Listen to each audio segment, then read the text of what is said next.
कधीच नाही चुकणार तुमचे फेवरेट टीव्ही शोज झी5 सोबत, तेही एकदम फ्री. अय चिंचुके, इन्स्पेक्टर, अय बघितलं का सगळा शुकशुकाट. कलेक्टर मॅडम गेल्या आणि ह्यांच्या पुंग्यात टाईट झाल्या. इथं बर का, हिथं मला लॉकअप मध्ये टाकलं होतं. सांगितलं होतं गुढीत राहाल तर फायद्यात राहाल. ह्या हितच त्या कलेक्टर मॅडमची कायमची सुट्टी करायची असं मनात आलं होतं. तो इन्स्पेक्टर कसा खुर्ची वाढायचा. थांब. नाही नाही,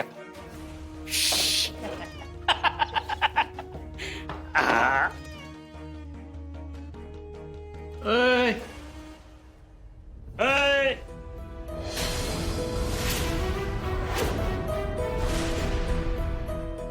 अहो लोकप्रतिनिधी म्हणून मी इथं आलोय आणि लगेच तुम्ही ऐची भाषा बोलायला लागला. सर तुम्ही इथे का आणि कशासाठी आलात ते आम्हाला माहित नाही, पण आता सध्या आम्ही खूप अवघड परिस्थितीतून जात आहोत. अहो मग आमच्यासाठी कुठं सोपी वेळ आहे मॅडम. कार्यनिष्ठ, तत्वनिष्ठ, धडाडीच्या कलेक्टर त्यांच्याविषयी बातम्या ऐकल्या आणि तातडीनं इकडे निघून आलो. म्हणलं कसं आहे, ह्यावेळी आपण हिथं पाहिजे आणि हिथं नाही पोचलो तर काय उपयोग. जो तपास करायचा आहे तो आम्ही करतोय. अहो मग तपासात आमचा खारीचा वाटा असू दे की. अहो कायद्यासाठी आमच्यासारख्या प्रतिष्ठित माणसाच्या हातात बेड्या ठोकणाऱ्या धडाडीच्या कलेक्टर अपर्णा सुरेश माने यांच्याविषयी असं घडतंय, किती दुर्दैव आहे.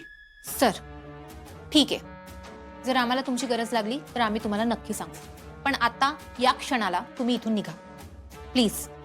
नाही असं कसं. अहो मागितल्यावर केली तर ती मदत कसली.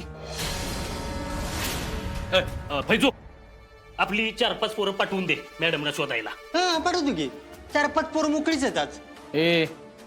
अरे त्यासाठी आमचे साहेब आणि आमची टीम खंबीर आहे, ती आहेत ड्युटीवर.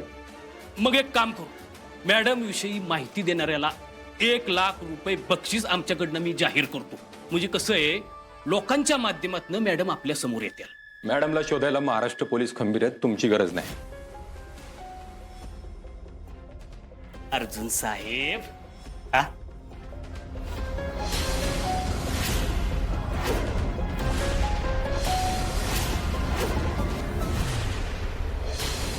ठेवला नाही.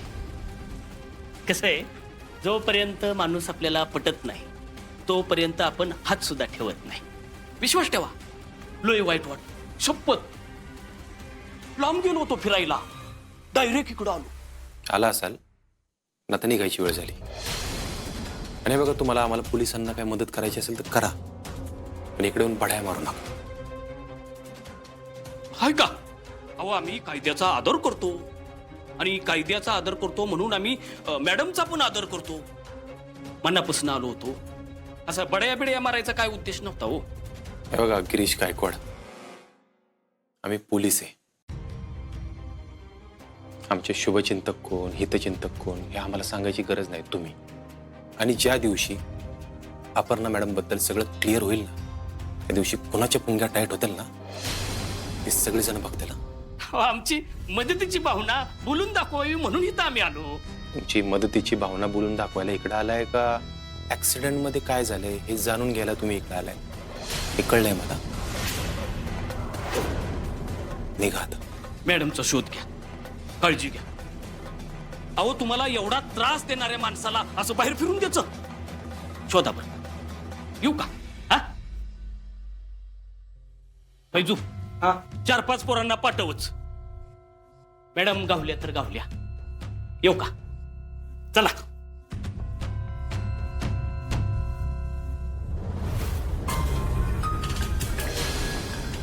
चिंचुके,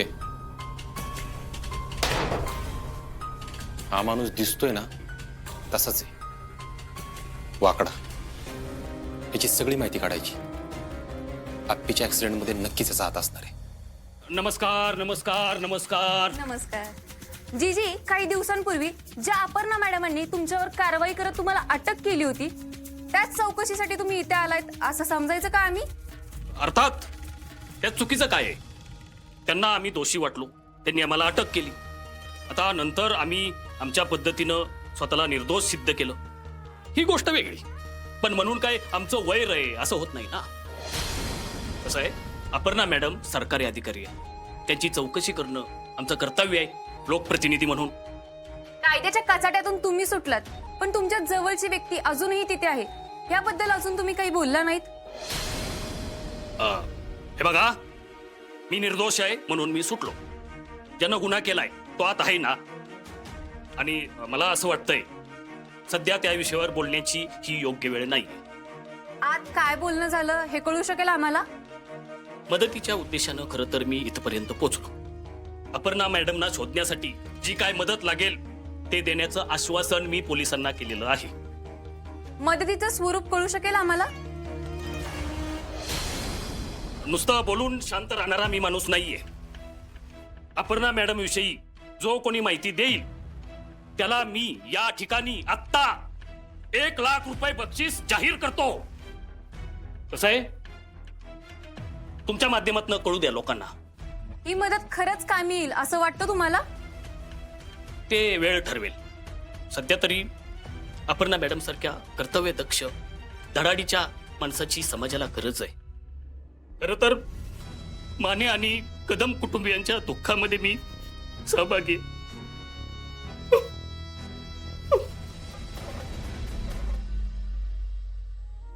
सर, आर्या, मला तुझी माफी मागायची. सॉरी सर, पण त्याची काहीच गरज नाहीये. आर्या, मी दवाखान्यात खरंच चुकीचं वागलो तुझ्याबरोबर. हे बघ, कामाच्या ठिकाणी मी या बाकी गोष्टी नाही आणत, पण जे झालं ते चुकीचंच झालं. मी नको नको ते बोललो तुला, आणि त्याबद्दल खरंच मला मनापासून सॉरी म्हणावंसं वाटतंय तुला. अर्जुन, ठीक आहे. हे बघ, तू कुठल्या सिच्युएशनमधून जातोयस हे कळतंय मला, पण तुला आता मी एवढंच सांगेन, जे काही बोललास ते यापुढे कधीच बोलू नको. अर्जुन, 7 वर्ष अपर्णा मॅडम तुझ्यापासून लांब राहिल्या, तेव्हा आपण एकमेकांना समजून घेतलं होतं, आपण एकमेकांच्या जवळ आलो होतो, आणि आपला साखरपुडा झाला होता. आपण लग्नही करणार होतो अर्जुन. आणि एक दिवस अपर्णा मॅडम अचानक तुझ्या आयुष्यात परत आल्या.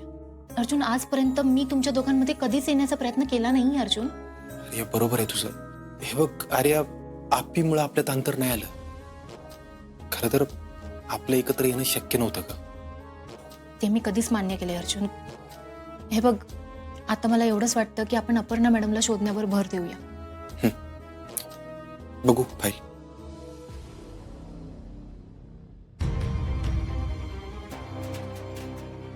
या फाईलमध्ये अपर्णा मॅडमच्या ऍक्सिडेंट पासून ते मिसिंग पर्यंतच्या सगळ्या डिटेल्स मी नमूद केलेल्या आहेत. शिवाय आपण त्यांना कोणत्या ठिकाणी कोणत्या वेळी शोधलेलं आहे ते सुद्धा नमूद आहे. सर, या फाईलवरून हेच क्लिअर होतंय की अपर्णा मॅडम आपल्याला अजूनही सापडलेल्या नाही आहेत.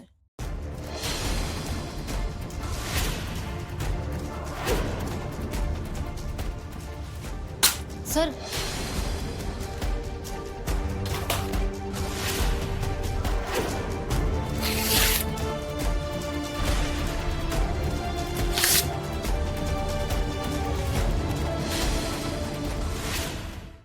झी5 ॲप डाउनलोड करा आणि पहा सर्व एपिसोड्स एकदम फ्री.